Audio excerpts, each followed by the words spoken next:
Thank you for our witnesses coming today. We greatly appreciate it. And thank you to the American people for tuning in into what is an extremely important issue. Your Social Security is not under attack. Medicare is not under attack. Veterans' benefits are not under attack. But our very existence is under attack. And this has happened by dirty, greedy, lazy politicians and bureaucrats who have plunged you and chained you in $36 trillion in debt. You are under attack, and you've been under attack by your own federal government.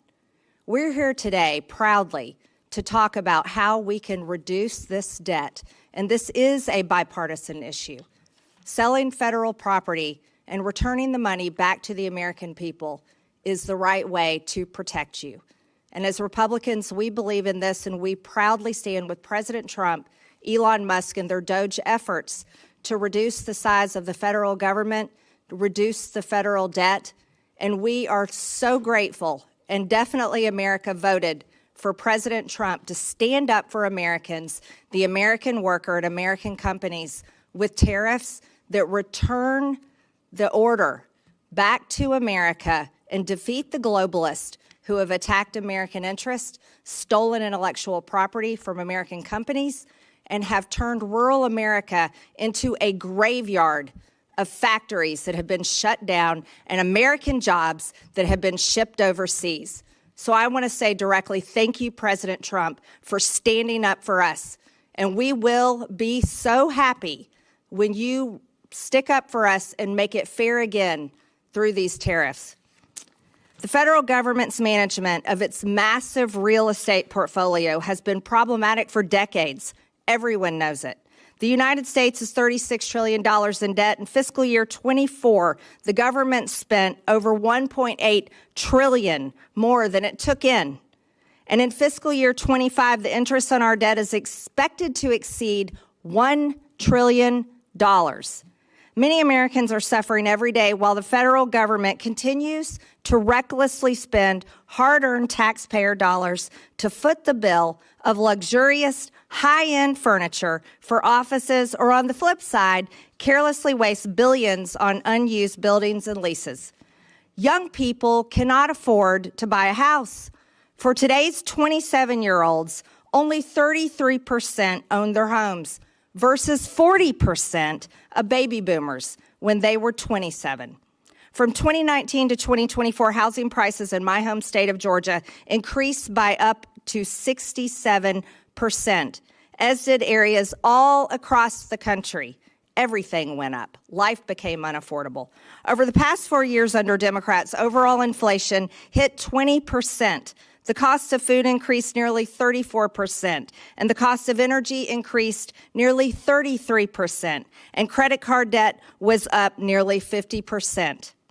As Americans racked up grocery bills, credit card debt, and couldn't afford to buy a home, the federal bureaucrats recklessly spend their money without a care in the world.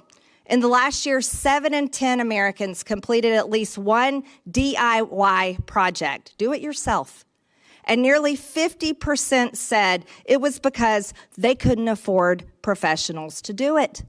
Americans are either renovating their own houses by themselves because they can't afford to hire a company to do it, or in many cases, they will have to go without. What do federal bureaucrats do when they need to renovate a conference room or redecorate an office? They spend $700,000 and $6.5 million of your money to do it. American businesses can't afford these types of upgrades, and the reality is that the federal government is $36 trillion in debt and can't afford it either.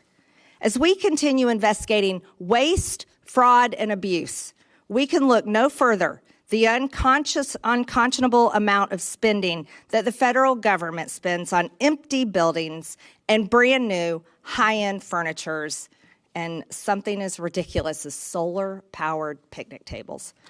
Every year, taxpayers have to spend about $10 billion just to operate and maintain it all, in addition to backlog of deferred maintenance that is now up to $370 billion. In 2023, GAO reported that 17 of the 24 largest federal agencies used 25% or less of their headquarters buildings capacity, and none of these agencies ever utilized more than 49% of the building's capacity in an average week. I just want to inform you that that all happened at the same time when homeless rates skyrocketed and veterans were kicked out to make room for illegal aliens.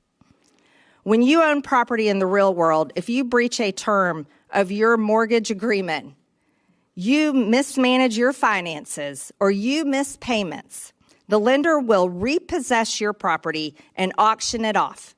While the federal government can't miss payments because they will just print more money, they have grossly mismanaged their finances, and it is time for the American people to evict federal bureaucrats, repossess the properties, and auction them off to the highest bidder. Thankfully, the American people now have the president on their side. While the previous administration did little to address the problems laid out here today, we're finally seeing meaningful progress under President Trump. The early successes of selling off unused properties and canceling wasteful leases by the Department of Government Efficiency shows what can be accomplished with strong leadership. With Congress and the Trump administration working together, I'm confident we can finally resolve this decades-old problem and deliver the results and the money back to the American taxpayers. With that, and without objection, all members have 5 legislative days within which to submit materials and additional written questions for the witnesses, which will be forwarded to the witnesses.